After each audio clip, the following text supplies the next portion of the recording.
우리 제10계명 가운데 맨 마지막 계명입니다. 오늘 저는 너의 욕망을 다스리라, 그런 제목으로 하나님의 말씀을 증거하겠습니다.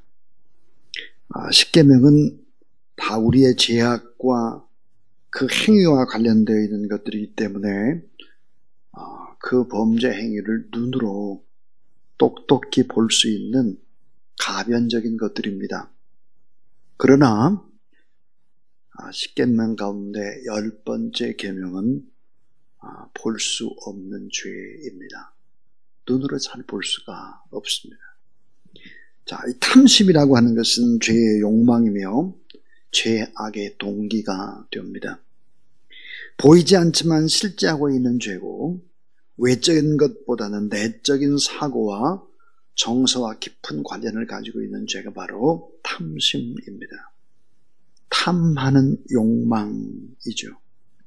자, 겉으로 드러나는 행위, 살인하지 말라, 간음하지 말라, 도둑질하지 말라, 거짓 증거하지 말라, 다 드러나는 모습으로 알 수 있는 것인데, 악행의 근본 동기, 인간 내면의 죄와 본성의 문제를 다루고 있는 것이 바로 10계명 가운데 맨 마지막 계명입니다. 탐심에 관한 것이죠. 자, 불교에서는 3가지의 독이 있다 그래요. 아주 악한 독, 인간을 파괴하는 독이 불교에서는 3가지가 있다 그런데, 하나는 탐욕입니다. 탐욕. 또 하나가 뭘까? 분노라는 거예요. 분노. 이 펄펄 뛰는 분노는 결국은 살인으로 이어지기 때문이죠. 또 하나가 어리석음이다 그랬습니다. 어리석음. 이 지혜가 없는 어리석음은 불교에서 말하는 독이다. 탐욕, 분노, 어리석음 그랬습니다. 자, 불교에도 나오는 이 탐욕, 오늘 우리 본문은 탐심입니다. 자, 이 첫 번째, 탐심이란 무엇인가 하는 것입니다. 영어로 what인데요. 자, 탐심이란 무엇일까? 이 탐심, 탐욕은 강탈과 같습니다. 강탈. 신명기에서는 같은 의미로 사용되고 있죠. 탐욕은 뭘까? 강탈이다. 탐욕은 모든 죄악의 뿌리와 같습니다. 그래서 어느 신학자가 말하기를 모든 죄의 어머니가 뭘까? 그것은 바로 탐욕이다 그랬습니다. 아담과 하와의 최초의 범죄도 역시 어디서 왔을까? 탐심이죠. 그래서 이 탐심이라고 하는 것은, 자, 돈을 사랑함이, 그 탐심이 일만 악의 뿌리가 된다 그랬습니다. 성경에 보면 아합 왕의 탐심 이야기가 나오죠. 탐심. 아합 왕은 나봇의 포도원을 탐냅니다. 탐내지 말라 그래요. 탐내죠. 토지를 팔기 원했죠. 자기 탐심을 채우기 위해서 거짓 증인을 세웁니다. 9계명을 범하는 거예요. 거짓 증인을 세우죠. 아합 왕은 나봇을 사형에 처합니다. 6계명을 어기게 됩니다. 포도원을 빼앗죠. 도적질합니다. 8계명을 어기게 되는 것이죠. 그러니까 탐심이라고 하는 것은 이렇게 모든 죄의 어머니와 같이 다 어기게 되는 것이죠. 자, 다윗이 무엇을 탐했을까? 밧세바를 탐합니다. 밧세바를 탐했기 때문에 밧세바와 함께 하기를 원했고 동침을 하죠. 그러니까 제7계명을 어기는 것입니다. 숨기려고 거짓 증인을 세우죠. 그러니까 9계명을 어기게 되는 것이고, 자, 이 밧세바의 남편인 우리아 장군을 죽이죠. 제6계명을 어기는 것입니다. 그러니까 탐심은 모든 죄악의 뿌리죠. 이 탐심은 그래서 빌립보 3장 19절이라든지 고린도서 5장 10절에 보니까 이 탐심은 우상숭배다 그랬습니다. 하나님이 가장 싫어하는 게 뭐죠? 우상숭배인데 탐심은 우상숭배다. 그래서 탐심은 성경에서 가장 경계하고 있는 죄인 것입니다. 자, 이 두 번째로 탐심의 종류는 뭘까? 종류입니다. 이 탐심은 큰 종류가 2가지인데요. 그 하나가 유형적인 탐심입니다. 유형적. 자, 이웃의 집의 안에 이웃의 남종, 여종, 소, 나귀, 소유, 재산, 이건 다 탐하는 것이 유형적인 탐심인데요. 이거부터 또 무서운 것이 있죠. 그것은 무형적인 탐심입니다. 보이지 않는데요. 이건 뭘까요? 쾌락에 관한 탐심입니다.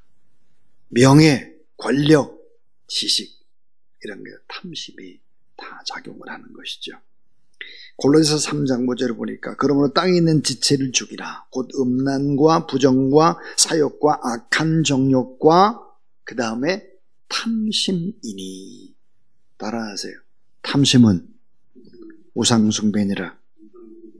그렇습니다. 탐심, 우상숭배다. 탐심에도 이런 눈으로 보이는 것도 있고 보이지 않는 것도 있다. 그랬습니다. 자, 세 번째입니다. 세 번째는 탐심의 결과. 그렇습니다. 영어로는 what then입니다. what then. 탐심의 결과가 뭘까? 이 탐심을 품게 되면 자, 신앙 성장이 불가능합니다. 신앙이 자라날 수가 없지요. 탐심이 모든 것을 누르기 때문입니다. 자, 이 탐심을 계속 갖게 되면 어떻게 될까요? 성경에 보니까 건강을 파괴한다고 합니다. 건강. 우리 잠언 28장 16절에 보니까 탐욕을 미워하는 자는 장수하리라 그랬습니다. 탐심은 인생의 삶의 스타일, 또 삶의 가치관, 우리의 세계관을 파괴하는 것입니다. 전부 다. 그러니까 건강도 파괴한다, 탐심이. 또 하나 탐심의 결과는 어떨까? 여러 가지 시험에 빠지게 만듭니다. 아까 그랬어요. 모든 죄 중에 가장 본질적인 죄가 바로 탐심이다 그랬어요. 자, 탐심의 죄는 십계명의 모든 계명을 파괴시킵니다. 모든 것을 파괴시키죠. 참 무섭죠. 그래서 십계명의 제2계명, 그 다음에 마지막 10번째 계명이 바로 우상숭배, 탐심에 관한 것이죠. 자, 이 탐심의 결과는 어떻게 될까요? 공동체가 파괴됩니다. 자, 사도행전에 보니까 아간의 탐심이라든지 또 지도자의 탐심이라든지 출애굽기 18장이라든지 보면 이 탐심의 공동체를 파괴시키는 걸 볼 수 있죠. 또 이 탐심의 결과는 뭘까? 하나님의 나라에 입성하지 못합니다. 하나님 나라에 갈 수가 없죠. 자, 그리스도와 하나님의 나라에서 기업을 얻지 못하리라. 에베소 5장 5절 말씀입니다. 자, 이제 마지막 네 번째죠. 탐심의 죄에서 승리하는 방법입니다. 영어로 how죠, how. 자, 탐심의 죄에서 승리하는 방법이 뭘까? 승리의 비결은 뭘까? 하는 것입니다. 그것은 이런 것입니다. 탐심이 무서운 죄인 것을 깨달아야 한다 하는 거죠. 탐심의 행동이 범죄를 가져오기 전까지 사실은 과정이 4단계를 거친다 그래요. 그래서 청교도였던 홈킨스라는 사람이 탐심의 행동, 이것이 일어나기 전까지는 4단계를 거치는데, 하나가 생각, 또 하나는 감정, 세 번째는 의지, 그 다음에 네 번째 아주 중요한 것이 뭘까? 이 네 번째는 행동 직전에 자기 합리화다 그랬습니다. 행동 직전에 자기 합리화, 이런 과정을 거친다 하는 거죠. 그 다음 승리의 비결이 뭘까? 그 승리의 비결은 자족의 교훈을 배우는 것입니다. 자족. 난 이만하면 됐다 하는 거죠. 난 지금이 좋다. 이런 자족의 교훈을 배우는 것이고요. 그 탐심의 죄에서 승리하는 방법이 뭘까? 하나님 앞에 드리고 이웃에게 베푸는 기쁨을 배우는 것입니다. 자, 드리고 주는 기쁨을 배워야 한다. 무디 신학교의 학장이었던 스위팅이라는 사람이 이런 얘기를 했습니다. 우리가 인생의 최후의 마지막 순간 그날에 다다랐을 때 문제가 되는 것은 얼마를 벌었느냐가 문제가 아니라 얼마를 주었느냐, 베풀었느냐 하는 것이 문제가 될 것이다. 그렇습니다. 우리는 드려야 합니다. 그리고 주는 기쁨을 배워야 합니다. 그 다음에 이제 승리의 비결을 볼까? 승리의 비결 너무 중요한, 제가 가장 강조하고 싶은 것이 있습니다. 그것은 뭘까? 탐심의 죄에서 승리하는 방법이 뭘까? 따라하세요. 거룩한 욕심을 가져야 합니다. 거룩한 욕심을 가져야 합니다. 거룩한 욕심이 뭡니까? 내가 하나님을 더 많이 알아야지. 내가 한 영혼이라도 더 전도를 해야지. 내가 한 시간이라도 더 하나님 앞에 기도하는 종이 돼야지. 내가 사랑을 해야지. 계산하지 않고 이 거룩한 욕심을 가지다 하는 것입니다. 이웃이 잘 되도록 끝까지 나는 소모품으로 애쓰고 수고하는 것입니다. 거룩한 욕심을 가지라. 그리고 탐심의 죄에서 승리하는 방법이 뭘까? 마지막은 예수 그리스도 앞에 나오는 것입니다. 예수 그리스도 앞에서 십자가를 바라보십시오. 나의 죄악이 크게 보이기 시작을 할 것입니다.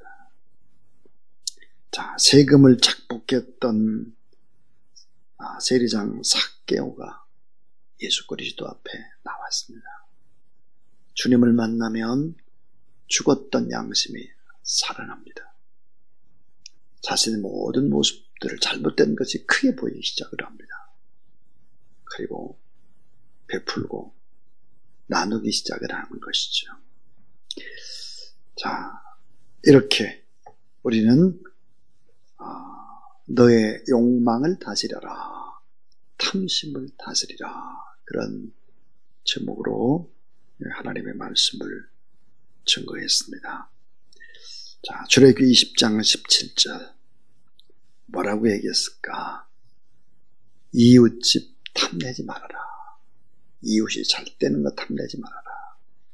이웃 사람, 이웃 짐승, 이웃 소유 다 탐내지 말고 축복하고 사랑하라 그랬습니다.